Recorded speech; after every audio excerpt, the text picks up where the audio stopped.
Sivaprasad hello. గారు నమస్తే. నమస్తే. నమస్తే సార్. సార్ ఇప్పుడు మీరు ముఖ్యంగా ఈ చిలక ప్రవీణ్ గురించి మీకు ఎప్పటినుంచి తెలుసు? అంటే మీ చిలక ప్రవీణ్ గురించి మీకు కొన్ని విషయాలు తెలుసని మాకు తెలుసు. అంటే ఏ విషయాలు తెలుసు? నిజంగా చిలక ప్రవీణ్ ఎలాంటి వాడు? నిజంగా ఈయనకు ఆహ్, ఈ మీడియా ఫీల్డ్ మీద ఎన్ని సంవత్సరాల అనుభవం ఉన్నది? దీని గురించి మాకు కొంచెం డీటెయిల్స్ కావాలి. ఈయన మాట్లాడే మాటల్లో నిజం ఉంటదా? ఫస్ట్ ఆఫ్ ఆల్ సార్ ఆయన ఏ ఎవరు ఏం చేస్తాడనేది కొద్దిగా మనం ఆలోచిస్తే, హ్మ్. ఈయన ఒకసారి మనకు నాగర్ కర్నూల్ ప్రాంతానికి ఒకసారి వచ్చిండు సార్. ఒక కేసు విషయంలో, 2 కేసు విషయంలో వచ్చిండు. హ్మ్. వచ్చి కేసులు చేపియడం, హ్మ్. బెదిరించడం, హ్మ్. బెదిరించి డబ్బులు తీసుకోవడం. హ్మ్. ఆ డబ్బులు తీసుకున్న దాంట్లోకెళ్ళి మనోడు ఒకరిద్దరు ముగ్గురిని వేసుకొనొచ్చి, ఓ నలుగురిని వేసుకొనొచ్చి కారు తీసుకొనొచ్చి, హ్మ్. ఇక నేను మీడియా అని భయపడిచ్చి, లేదంటే నేను అంటే మీడియాలో వేస్తా అని చెప్పడం.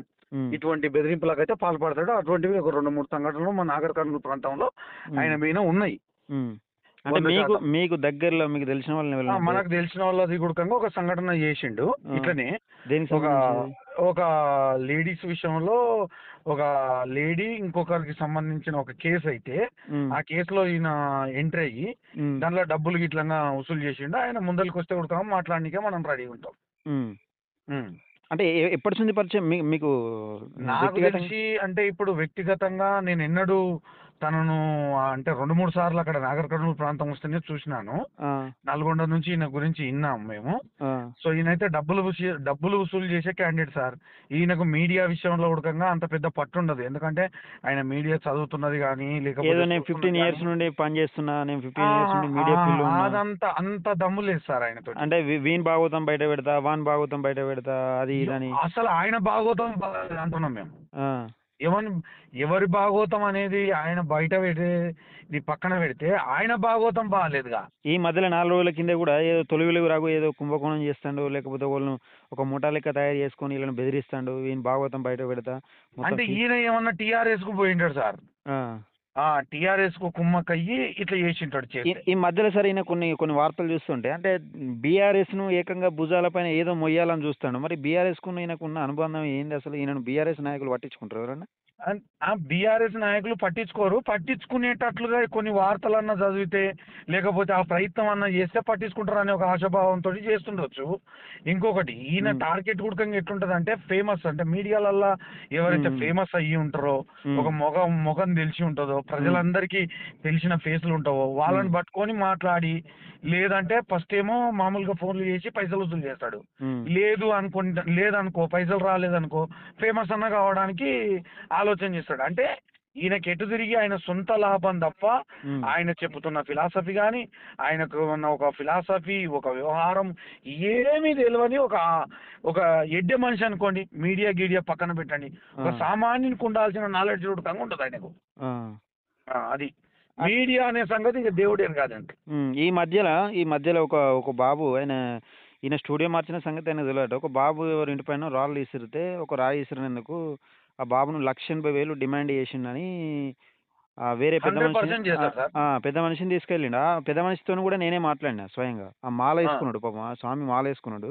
ఆ! మాల ఏసుకుంటే ఆ స్వామితోని నేను మాట్లాడినా. ఆ! విషయం ఏందంటే అంతకుముందే అసలు వీళ్ళని డబ్బులు డిమాండ్ చేసిర్రని ఎక్కడన్నా బయట పెడతారు కావచ్చని ఒక రోజు ముందే వీడియో చేసుకొని రెడీలో ఉంచుకున్నారు. అట్లే డ చేస్తాడు. డ కరెక్ట్. డబ్బులు డబ్బులు పర్ఫెక్ట్. డిమాండ్ చేసిన తర్వాత వీళ్ళు డబ్బులు డిమాండ్ చేసిర్రు ఎవలని వాళ్ళు బయట మాట్లాడుకుందామని ఈ బాధితులతోని చెప్పిర్రు. పోలీస్ స్టేషన్‌లకెయ్యరు వీళ్ళు. డైరెక్ట్ వీళ్ళు పోలీస్ స్టేషన్‌లోకి పోయి ఇక్కడ డబ్బులు డిమాండ్ చేసిర్రు ఎవరని మేడంని అడిగితే, "మేము డబ్బులు డిమాండ్ చేసడం ఎక్కడిది? మీరు సడన్ లచ్చికి ఇట్లా అడుగుతుర్రు. మేము పిల్లల భవిష్యత్తు ఖరాబ్ అయితది కావచ్చని మేము మాట్లాడుకుందామని బయట అన్నామంటే, బయట మాట్లాడితే ఏముంది కేసు పెడితే కేసు పెట్టండి అని బాధితులు అన్నారు. అన్న ఆ! తర్వాత అది అయిపోయింది. అయిపోయిన తర్వాత వీడియో అంతకుముందు చేసుకున్న వీడియో మేము డబ్బులు డిమాండ్ చేసినామని ఎక్కడ బయట చెప్తున్నాం అని ఆ వీడియో తర్వాత ప్లే చేసిండు యూట్యూబ్‌ల. చేస్తాడు. 100% చేస్తాడు. ఆ! ఈ ఈ తనదంతా ఈయనకు బ్లాక్‌మెయిల్ తోడుగా దందాలే. ఇంకో ఆయన వెంకటేష్ గౌడ్ అని ఈయన దొంగ. ఇదివరకు ఒక కేసులో కూడా ఏ1గా నిందితుడు ఈయనకు రిమాండ్ కూడా తరలించిర్రు. ఈ వెంకటేష్ గౌడ్ అనే వ్యక్తిని. ఇప్పుడు ఓకే. ఈళ్ళిద్దరు కుమ్మక్కయి ఈ దందాలు చేస్తా ఉన్నారు. గదే ఇప్పుడు గతంలో గూడా ఈయన గురించి ఒక వీడియో చేసిన. ఒక మహిళ దగ్గర దాదాపుగా ఆళ్ళ బాబాయికున్ను అవును. ఎ అవును. ఎ మీ న్యూస్‌లో వచ్చింది. ఆ! చూసినాం మేము. ఆ! ఆళ్ళ బాబాయికున్ను ఈళ్ళకేదో పంచాయతీ ఉంటే మాట్లాడదామని వీళ్ళు 4,00,000 3,00,000 ఎంతో 4,00,000కి మాట్లాడుకొని ఒక 30,000 40,000 అకౌంట్‌లో ట్రాన్స్‌ఫర్ చేసుకున్న, అది ఫోన్‌పేలోకి ట్రాన్స్‌ఫర్ చేసుకుంది కూడా ఉన్నది. మరి ఈయనకు మీడియా పట్ల అవగాహన ఉందా లేదా అని తెలుసుకోవడానికి నేను మీకు కాల్ చేశాను. 100% మీడియా పట్ల అవగాహన లేదు సార్. మీడియా వాళ్ళతోటి అక్కడక్కడ తిరిగిన అనుభవాలు అంటే పక్కన తిరుగుతారు కదా! ఆ! తిరిగిన అనుభవాలను తీసుకొని వాళ్ళ పేరు చెప్పుకొని ఈయన దందాలు చేయడం స్టార్ట్ చేసిండు. ఈ ఈ మధ్యలో ఆయనకు అంతే ఏందంటే నాలెడ్జ్ ఉంది. ఇంకో కామెడీ ఏందంటే ఈ మధ్యల మన ఇది ఇప్పుడు కడియం శ్రీహరి చేసిన నియోజకవర్గం ఏది? వరంగల్. వరంగల్ ఆహ్, కడియం శ్రీహరి మన ఈయన మన తాటికొండ రాజయ్య. రాజయ్య. రాజయ్య నియోజకవర్గం. తాటికొండ రాజయ్య చేసిన నియోజకవర్గంలో అవును. ఈయననట పోటీ చేస్తారట. మరి ఇప్పుడు బీఆర్ఎస్ టికెట్ ఇస్తదా ఆయనకు? ఈయన పెద్ద ఎత్తున ఊహించుకున్నాడు. మరి ఈయనకు ఇంత అవగాహన ఉందనైతే నేను అనుకుంటలేను. ఎందుకంటే నేనేమంటున్నా సార్ అంటే హ్మ్. ఆయన పుట్టిన ఊరుంది కదా! ఓ ఊరుంటదిగా ఎవరికైనా ఊరు. వరంగల్ డిస్ట్రిక్టే అది కూడా. ఏ ఊరన్నా గాని. ఆ! ఆ ఊరికి పోయి మీరు ఎంక్వైరీ చేస్తే అసలు ఈయన ఎమ్మెల్యే సంగతి పక్కన పెడితే సర్పంచ్‌లు గెలిచి రమ్మనండి. ఆ! మనమే రిటర్న్ గిఫ్ట్ ఇద్దాం. మనది తప్పయిందని చెప్పుదాం. ఆ! అదే నేను ఫస్ట్ ఎమ్మెల్యే నుంచి కూడా సంగతి పక్కన పెట్టండి. ఆ! అది కూడా ఫస్ట్ నుంచి కూడా నేను ఫస్ట్ వీడియో చేసినప్పుడు నా పైన నేను ఎవరినైనా తెలవకుండా కూడా నా పైన ఇప్పుడు "నువ్వు ఎవరు తమ్ముడు" అన్నాడు. నేను నేను బహుజన బిడ్డనే అని చెప్పిన. హ్మ్. అంటే అట్రాసిటీ కేసు పెడతా తెలుసా? నువ్వు నన్ను చిల్లరగాడు అన్నావంటే, అన్న కులానికును జర్నలిజానికి సంబంధం ఉండదు. నువ్వు జర్నలిజంలో దిగినావంటే నీ కులం విడిచిపెట్టుకోవాలని చెప్పిన నేను ఫస్ట్. చాలా మందితోటి కులాన్ని అడ్డం పెడతాడు తను. కులాన్ని అడ్డం పెట్టుకొని కులం ఇప్పుడు అడ్డం పెడతాడు. నాతోటి ఇంకొకటి ఆ కులంలో ఉన్న ఫేమస్ నాయకులు ఉంటారు గదా! ఆ! ఆ! అంటే చాలా మంది కృష్ణమాదిగ అన్న, చాలా విశారదన్ మహారాజ్ గారు ఆ! వీళ్ళందరూ ఉన్నారు గదా! ఆ! వాళ్ళందరికీ మరి వంత బారినట్లు ఒకరికి వంత బారినట్లు ఒకసారి కనిపిస్తాడు. ఒకరికి వంత బారినట్లు ఒకసారి గతంలో కనిపిస్తాడు. ఆర్ఎస్పీ పైన కూడా టార్గెట్ చేసిండు. ఆర్ఎస్పీని టార్గెట్ చేస్తే ఆర్ఎస్పీ ఆర్ఎస్పీకి పైన సంబంధించి గుడకంగా ఆయన వార్తలంతా గమనిస్తుంటే ఆర్ఎస్పీ సార్ తోటి గుడకంగా ఆహ్, వంత పాడినట్లు కనిపిస్తాడు. మరి ఎవరికి వంత పాడతాడో, ఎవరికి హానెస్ట్‌గా ఉంటాడో ఆ దేవునికి భగవంతునికి తెలవాలే. ఆయనకన్నా తెలవాలే. ఆర్ఎస్పీ సార్ ఇప్పుడు ప్రవీణ్ కుమార్ సార్ వీళ్ళు శంకర్ న్యూజిలాండ్ శంకర్‌ను వీళ్ళని పిచ్చి తిట్టుడు తిట్టిండు. ఈ చిల్లరగాళ్ళు, చిల్లర జర్నలిస్టులు వీళ్ళకేం తెలవదు, కనీసం అవగాహన లేదు, చిల్లర అని బాగా అంటే బాగా తిట్టిండు ఒక్కసారి. ఏది వటజనే విషయంలో. ఇంటర్నల్‌గా ఏం జరిగిందో తెలవదు గానీ మేము గమనిస్తుంటే ఆ! ఈయన 6 నెలలకు ఒకసారి పాత్ర మారుతుంది. ఆ! అవునవును. ఇప్పుడు వార్తలు చూస్తుంటే ఒక కంప్లీట్ పార్టీకి బీఆర్ఎస్‌కి జోకుతున్నాడు ఇగ. ఆ!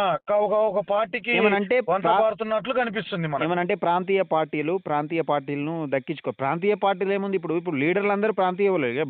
బయట రాష్ట్రాల నుంచి వచ్చిన మనల్ని పరిపాలిస్తలేరు గదా! జాతీయ పార్టీలను కూడా సపోర్ట్ చేసిండుగా మరి. బీఎస్పీని సపోర్ట్ చేసినప్పుడు మరి ఆయన బీఎస్పీని సపోర్ట్ అది చేసినప్పుడు అది మన పార్టీ కదా! మరి దానికి ఎందుకు వాదన ఒక పెట్టుకొని విషయం ఉంటలేవు అన్న, మరి? బీఎస్పీని సపోర్ట్ చేసినప్పుడు అసలు ఆర్ఎస్‌పీ ప్రవీణ్ కుమార్ సార్ ఈయనను దగ్గరికి గూడా రానీయలేదట.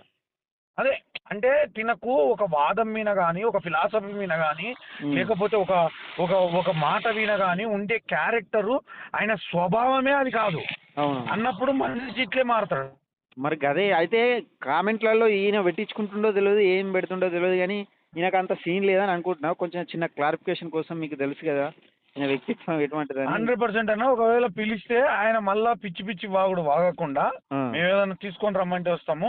ఆ! మళ్ళా దీనికి కౌంటర్ ఇయ్యకుండా ఆయన ఆ! ఒకవేళ మాట్లాడాలనుకుంటే రమ్మనండి. ఎదురెదురు కూర్చొని మాట్లాడతాం. గదే చిలక ఇప్పుడు ప్రవీణ్ తోటి. మీడియా మూసుకు అడ్డం పెట్టుకొని వీని దందాలు బయట పెడతా, వాని దందాలు బయట పెడతా, ఈయనేమో ఇదివరకు ఏదో రాష్ట్ర ప్రభుత్వం చేసిన అవినీతి ఏదో బయట పెట్టినట్టు, లేకపోతే కేసీఆర్ ఉండంగా కేసీఆర్ మీద ఏదో కొట్లాడినట్టు.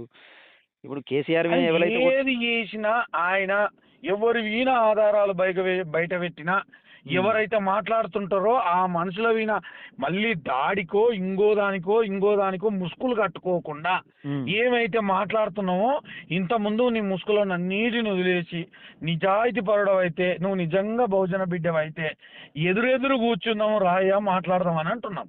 హ్మ్. ఓకే. Okay sir. అంటే గతంలో గూడా ఇప్పుడు ఈయన ఒక 2 సార్లేమో ఎవళ్ళు దాడి చేసిర్రో తెలవదు మనకది. విషయం ఏందంటే రేవంత్ రెడ్డిది ఆయన మీద దాడులు అనేది కామన్గా పెట్టుకోవాలి నువ్వు. ఆ! మనం పొద్దుగాల లేచి వాటర్ తాగడం ఎంత కామనో ఆయన మీద దాడులు ఉడకంగా అంతే కామన్. ఎందుకని అంత మరి బయట ఏమన్నా అంటే ఈ వ్యవహారాలు అట్లుంటాయి అన్నట్లు. ఈయన మాట శైలి అట్లుంటది. మాటశాలి గాని ఆయన వ్యవహారం గాని ఆయన బ్లాక్‌మెయిల్ దందాలు గాని అట్లుంటాయి. అవునవును. ఒక మనిషి వాటర్ తాగడం ఎంత సహజమో హ్మ్. ప్రవీణ్ గారి మీద దాడులు జరగడం అంత సహజం. ఓకే. ఓకే అన్న. ఓకే. థాంక్ యూ అన్న. మంచిది సార్.